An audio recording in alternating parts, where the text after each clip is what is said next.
राजकारणात दर मिनिटाला काहीतरी नवं घडतंय। बातमी कुणीही दे, पण खरी अपडेट मिळते फक्त राजकीय लाईव्हवर।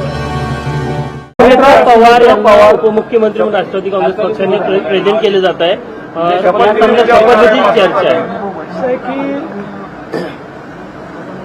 कुठलाही निर्णय जो काही घ्यायचा असेल तो राष्ट्रवादी काँग्रेस पक्ष घेईल आणि राष्ट्रवादी काँग्रेस पक्ष जो निर्णय घेईल त्याच्या पाठीशी आम्ही उभे राहू, सरकार म्हणून आणि भारतीय जनता पार्टी। त्यामुळे मी आत्ता आपल्याला एवढंच सांगू शकतो की अजितदादांचं कुटुंब असेल किंवा राष्ट्रवादी काँग्रेस पक्ष असेल, याच्या पाठीशी आम्ही पूर्णपणे उभे आहोत।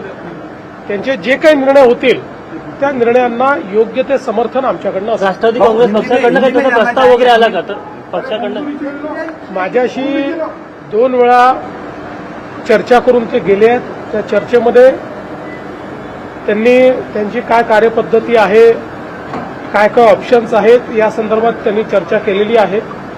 मात्र अंतिम निर्णय जो काही असेल तो त्यांचा पक्ष घेईल, त्यामुळे त्या संदर्भात मी बोलणं हे योग्य होणार नाही। शपथविधी उद्या होण्याची शक्यता आहे का? अर्थसंकल्प कोण सादर करतो? आता तरी असं आहे की अजितदादांनी भरपूर तयारी अर्थसंकल्पाची केली होती।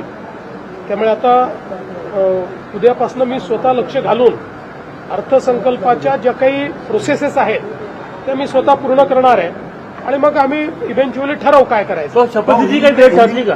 शपथविधीची अशी काही वेळ? मी तुम्हाला सगळं सांगितलं आहे, याच्यापेक्षा जास्त सांगण्यालायक माझ्याकडे काय।